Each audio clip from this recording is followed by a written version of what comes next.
You ask Tiger to solve. This deals with linear equations with one unknown. The final result is x equals -3. Let's solve it step by step.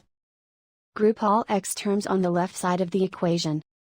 Add x to both sides.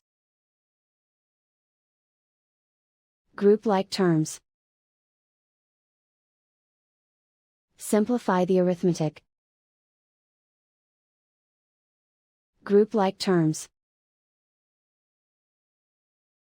Simplify the arithmetic. Group all constants on the right side of the equation. Subtract 5 from both sides.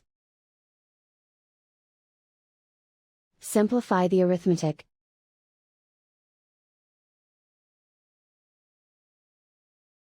Isolate the x. Divide both sides by 4. Simplify the fraction. Find the greatest common factor of the numerator and denominator. Factor out and cancel the greatest common factor.